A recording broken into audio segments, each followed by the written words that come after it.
On September 19, 1961, Betty and Barney Hill were driving through New Hampshire around midnight when they claimed to have spotted a pancake-shaped light with 2 rows of windows that appeared to be following them.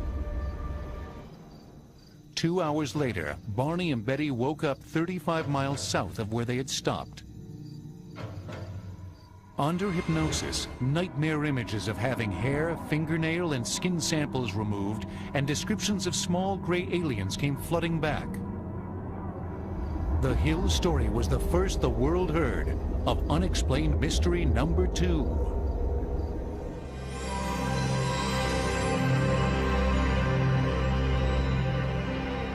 Since that night in 1961, thousands more have come forward with the claim that they too were the victims of alien abductions and experiments.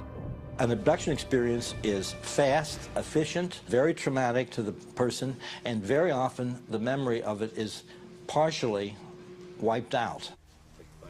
But hypnotherapists believe that they can prove that a hypnotized subject will not simply go along with a guided story. In a given hypnotic session, I can ask probably 10, 20 leading questions, false leads, and I've never had anybody slip up. Since most described abductions occur in bed at night, skeptics dismiss the phenomenon as sleep paralysis. There's a lot of attendant other things which do not go along with sleep paralysis.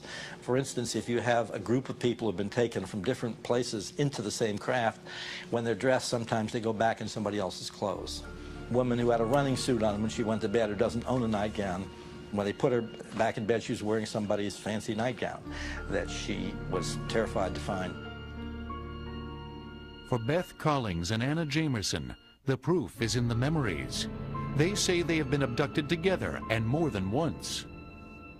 Beth and I have many recollections of experiences where we have been abducted together. And one morning, we were both feeling pretty sick, and I said, something happened. And she says, well, last night the aliens were there, and I saw them inject something in the back of your neck. Can I check the back of your neck underneath your hair? I said, sure, you won't find anything. But she did. There was a hole in the back of my neck, exactly where she had seen them inject me with something into the back of my brain.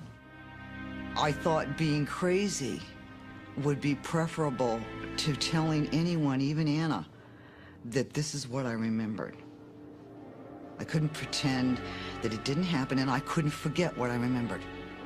When you have evidence like that, it's very hard not to believe that you are really being abducted.